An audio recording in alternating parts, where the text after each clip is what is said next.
উনি সারা পৃথিবী পর্যটন করে শেষে সে দাঁড়িয়েছে বৃন্দাবনে যমুনা কলিনীতে। সেখানে দেখছে এক অপরূপ সুন্দরী নারী ধুলাই গড়াগড়ি দিয়ে কাঁদছে, আর দুই পাশে দুই বৃদ্ধ জীর্ণশীর্ণ অবস্থায় পড়ে আছে। নারদ জিজ্ঞাসা করলো, মা তুমি কে?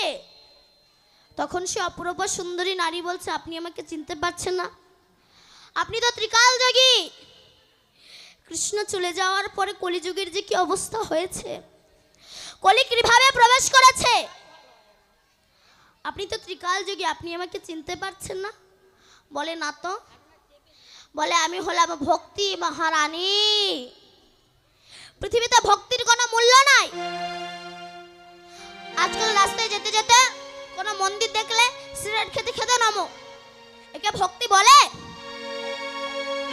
ভক্তি আর পৃথিবীতেই নাই।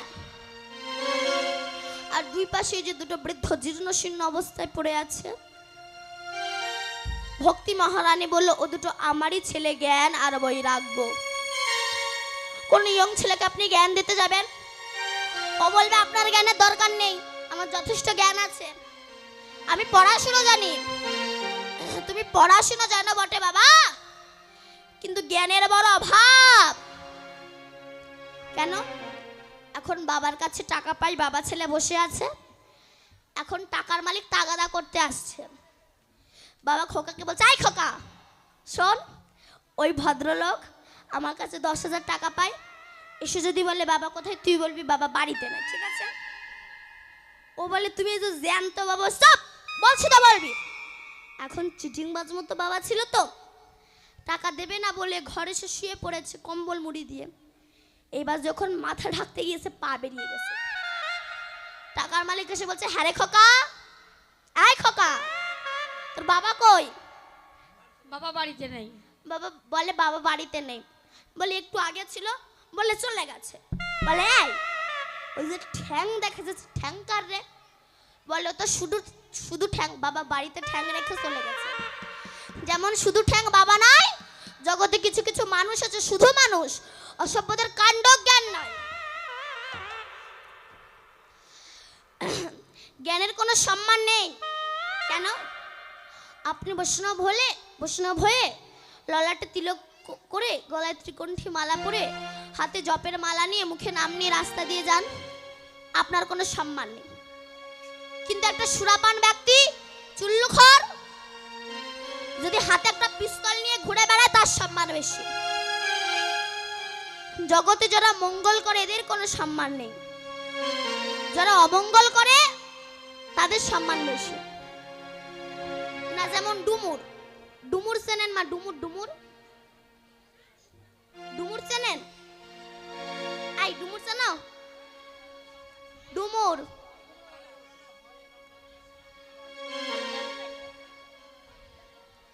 ডুমুর চেনেন মা? ওই ডুমুর ভালো ভিটামিনও আমরা খাবো না, কচু শাক ভালো ভিটামিনও আমরা খাবো না, কিন্তু ফুলকপি যা খেলে গুষ্টির গ্যাস্ট্রিক হয়, তাই আমরা 100 টাকা কেজি কিনে খাই। জগতে যারা মঙ্গল করে এদের কোনো সম্মান নেই, যারা অমঙ্গল করে তাদের সম্মান বেশি। বৈরাগ্য, এরও কোনো সম্মান নেই। দুই ভাই বাবাকে পুড়িয়ে এসে এক ভাই আর এক ভাইয়ের বাতায় বাড়ি মারছে কেবল 2 হাত জায়গার জন্য। ত্যাগ করতে না শিখেছে। অর্থাৎ কৃষ্ণ শূন্য পৃথিবীতে ভক্তি মহারানী, জ্ঞান আর বৈরাগ্যের অবস্থা খুব খারাপ। তখন নারদ পাহাড়ের ওপর বিষণ্ণ বদনে বসে আছে।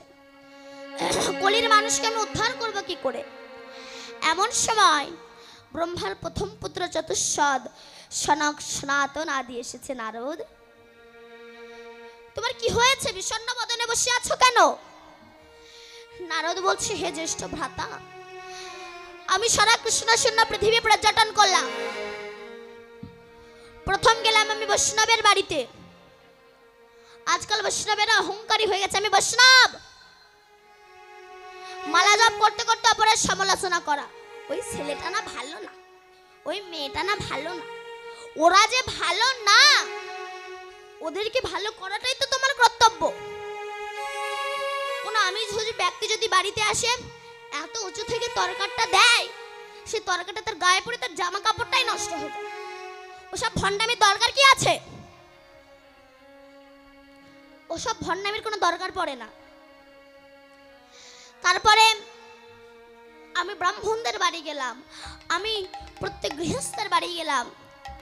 তারপরে আমি যমুনা কলিনীতে গিয়ে ভক্তি মহারানী জ্ঞান বৈরাগ্যের অবস্থা দেখে মনে মনে ভাবছি, আমি কলির মানুষকে উদ্ধার করব কিভাবে। তখন চতুষ্পদ বলল, নারদ তুমি এক কাজ করো, ভাগবত রচনা করো।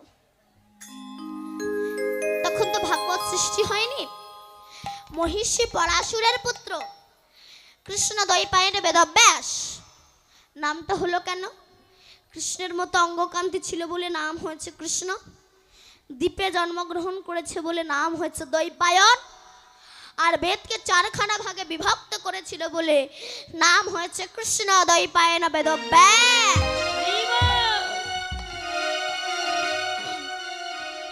এই কৃষ্ণ দ্বৈপায়ন বেদব্যাস সমস্ত শাস্ত্রগ্রন্থ রচনা করে মনে মনে বলছে, আমার সমস্ত শাস্ত্রগ্রন্থ রচনা করা হয়ে গেছে, এবার আমি একটু সাধনায় যাব।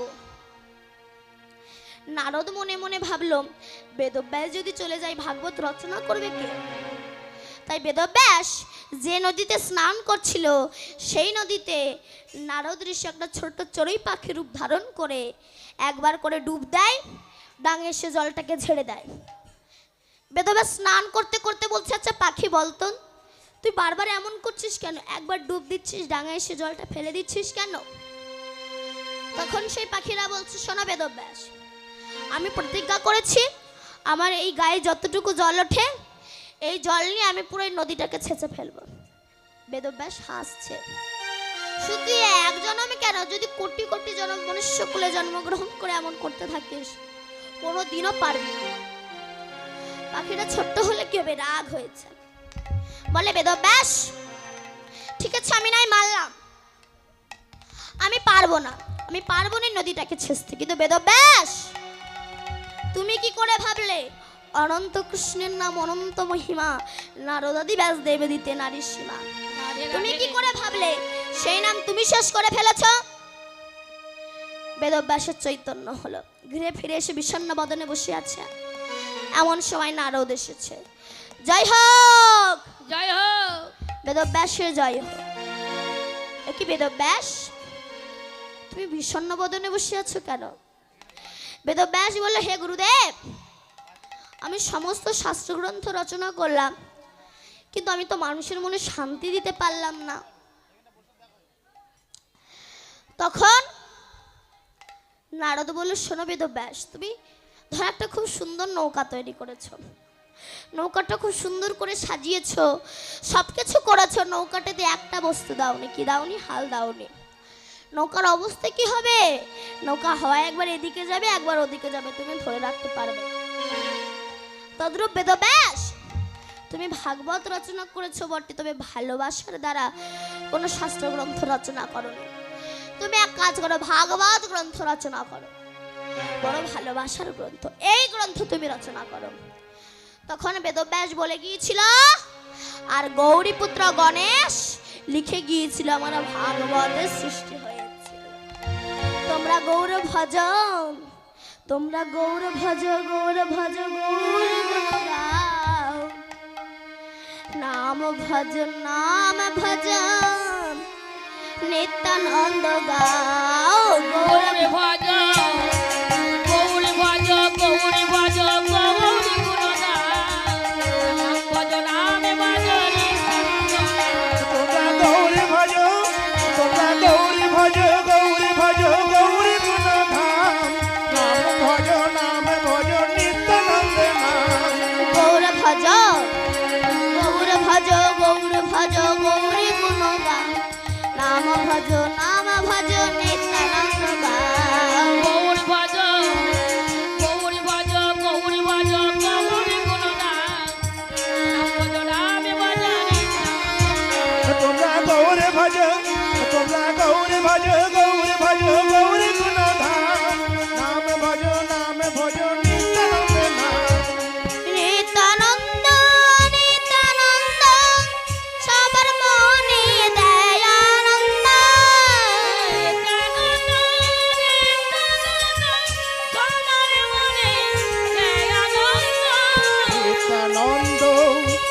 নিত্যানন্দ সবার মনে দেয় আনন্দ।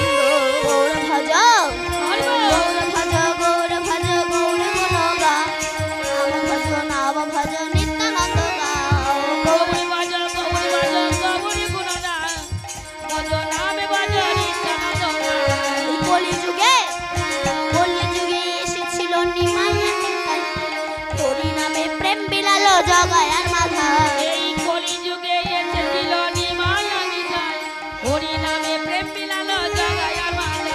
এই কলিযুগে এসেছিল নিমায়ের নিতাই হরি নামে প্রেম বিলালো জগায়ের মাথায়। নিত্যানন্দ নিত্যানন্দ সবার মনে দেয় আনন্দ। নিত্যানন্দ নিত্যানন্দ সবার মনে দেয় আনন্দ। গৌর ভজ গৌর ভজ গৌর ভজ গৌর গুণ গাও নাম ভজ নিত্যানন্দ গাও। গৌরী ভজ গৌরী ভজ গৌরী ভজ গৌরী গুণগান নাম ভজ নামে ভজ নিত্যানন্দ গান। ও গৌর ভজ গৌর ভজ গৌর ভজ গৌর গুণ গাও নাম ভজ নাম ভজ নিত্যানন্দ নাম। বল সচিনন্দন গৌর হরি কি যে রাধে। তো এই যে ভাগবত সৃষ্টি হলো, ভাগবত দান করবে কার কাছে? সুখদেবের কাছে। তখন তো সুখদেবের জন্ম হয়নি, সুখদেবের জন্ম স্টার্টিং পিওর। একদিন নারদ দুর্গার কাছে গিয়েছে, মামি ও মামি। কিরে নারদ? দুর্গা বলছে কি হয়েছে রে নারদ? নারদ বলছে মামি মামা তোমাকে ভালোবাসে। এখন কোন মামি কি বলতে পারে তোর মামা আমাকে বলতে পারে? বলে না না খুব ভালোবাসে। নারদ বলে না মামি, মামা তোমাকে একটুও ভালোবাসে না। বলে কেন? বলে যদি ভালোবাসতো তবে শ্মশান ওই 5টা মাথার উপর বসে ধ্যান করে। ওই 5টা মাথা কার? দুর্গা বলল তা তো জানি না। দেখুন কি করে গুল মারছে, কার মাথা রে? বলে না বাবা আমি বলবো না, সংসারে অশান্তি লাগবে। বাধাতেই কিন্তু গেছে। আরে বাবা বল না। তখন নারদ বলছে শোনো মামি, ও মামি শোনো, মামা তোমাকে বিয়ে করার আগে 5টা মেয়েকে ভালোবাসত, তারা মরে গেছে। তাই মামা মনে দুঃখে তাদের মাথার উপর বসে ধ্যান করে। তুমি এমন দেখতে ছিলে, তুমি এমন দেখতে ছিলে, তুমি এমন দেখতে ছিলে, তুমি এমন দেখতে ছিলে। এখন এই কথা যদি কোনো বউ শোনে, সে তার স্বামীর পোস্টমর্টম না করে ছাড়বে না। আর এ কথা শুলে মাথায় উকুন না থাকলে চুলকাবে না। যা নারদ আমি মজা দেখাচ্ছি।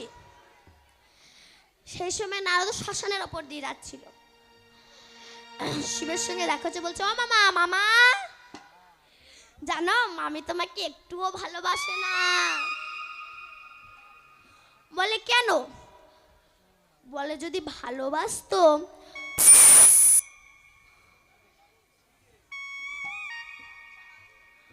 ও মামা জানো মামি তোমাকে না এক্ষুনি বাড়ি যেতে বলেছে।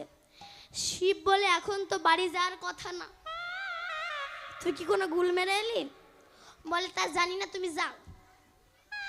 যেই না নারদ এসেছে, দুর্গা একেবারে রেগে লাল হয়ে গেছে। দেখবেন পরিষ্কার মেয়েরা যদি একটু রেগে যায় বেগুন পোড়ার মতো দেখতে লাগে না? শিব তখন বলছে দুর্গা, ও দুর্গা চুপ, আর দুর্গা দুর্গা করতে হবে না। আগে বলো শ্মশান ওই 5টা মাথার উপর বসে ধ্যান করে 5টা মাথা কার? শিব বললো তাহলে এই ব্যাপার, তাহলে এই ডোজ মেরে গেছে। বললে অত জানি না, আগে বলে 5টা মাথা কার? শিব বলছে শোনো দুর্গা রাগ করো না, আগে তুমি শোনো আমার কাছে। তুমি যতবার পৃথিবীতে জন্মগ্রহণ করেছো আমি তোমাকে স্ত্রীরূপে পেয়েছি, আর যতবার তুমি মরে গেছো আমি তোমার ওই মাথাগুলোকে নিয়ে ধ্যান করেছি। দুর্গা বলল তা ভালো, আমি এতবার বললাম তুমি একবারও মরনি। বলে না কেন? অতত্ত্বজ্ঞ ব্যক্তির মৃত্যু হয়, তত্ত্বজ্ঞ ব্যক্তির মৃত্যু হয় না। ব্রহ্মসত্তা যে ধারণ করে রাখতে পারে না, স্ত্রী সত্তা যে ধারণ করে রাখতে পারে না, সে প্রকৃত বৈষ্ণবী না। তুমি দীক্ষা নাও, দীক্ষা নিয়ে শিক্ষাগুরু ধরো, শিক্ষাগুরু ধরে কামবিস কাম গায়ত্রী জপ করো। কামবিস কাম গায়ত্রী জপ করে 7 ফোঁটা রক্ত ভিয়ান করে যে 1 ফোঁটা শক্তিবিন্দু তৈরি হয়, সেটাকে যে ঊর্ধ্বগামী বাধি নিম্নগামী করে, সে কখনোই বৈষ্ণব হতে পারে না। তুমি দীক্ষা নাও, দীক্ষা নিয়ে শিক্ষাগুরু ধরো, শিক্ষাগুরু ধরে কামবিস কাম গায়ত্রী জপ করো। কামবিস কাম গায়ত্রী জপ করে 7 ফোঁটা রক্ত ভিয়ান করে যে 1 ফোঁটা শক্তিবিন্দু তৈরি হয়, যেটাকে ব্রহ্মবস্তু বলা হয়, সেটাকে যখন শত সহস্র পদে ধারণ করে রাখতে পারবে, সেই প্রকৃত বৈষ্ণব। হরি বল। দুর্গা বললো, তাহলে যে তত্ত্ব কথা শুনলে মরণ হয় না, সেই তত্ত্ব তুমি আমাকে একটু বলো। শিব বলল, শোনো দুর্গা, নারীকে যারা ভোগ্য বস্তু রূপে গ্রহণ করে তারা কখনোই বৈষ্ণব হতে পারে না। নারীকে যারা ভজনীয় রূপে গ্রহণ করে তারাই প্রকৃত বৈষ্ণব। কেন? যেমন ভাবে দেখেছিলেন চণ্ডীদাস, যেমন ভাবে দেখেছিলেন জয়দেব কবি, যেমন ভাবে দেখেছিলেন আমার গৌরাঙ্গ মহাপ্রভু, তেমন ভাবে দেখো। কেন?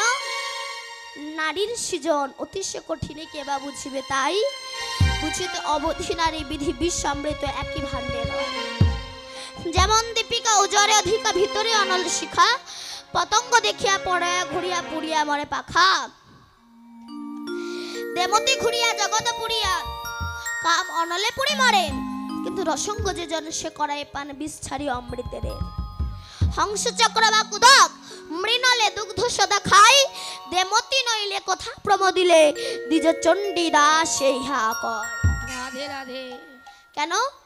নারীর বক্ষ সঞ্চিত সুধা দর্শন করে, শোভা দর্শন করে সেই নারীর স্বামী মৃত্যুর পথে ধাবিত হয়, আর সেই বক্ষ সঞ্চিত সুধা ধারা গ্রহণ করে সেই নারীর গর্ভের সন্তানে জীবন ধারণ করে। এই একই বস্তু দেখে কেউ নরকে যাচ্ছে, কেউ জীবন ধারণ করছে। তাই নারীর সৃজন অতিশয় কঠিন কে বা বুঝিবে, তাই বুঝিতে অবধি নারী বিধি বিষামৃত একই ভাণ্ডে রয়। যেমন দীপিকা উজরে অধিকা ভিতরে অনল শিখা, পতঙ্গ দেখিয়া পড়িয়া ঘুরিয়া পুড়িয়া মরে পাখা। দেমতি ঘুরিয়া জগৎ পুরিয়া কাম অনলে পুরি মরে, কিন্তু রসঙ্গ যে জন সে করায় পান বিষ ছাড়ি অমৃতেরে। হংস চক্র বা কুদক মৃণালে দুগ্ধ সদা খাই, দেমতি নইলে কথা প্রমোদিলে দ্বিজ চণ্ডীরা আসে। হয়। এই তত্ত্ব কথা শুনতে শুনতে দুর্গা ঘুমিয়ে পড়েছে। এখন ওই বেল গাছে বসেছিল একটা শুক পাখি। শুক পাখিটা তখন গর্ভবতী ছিল।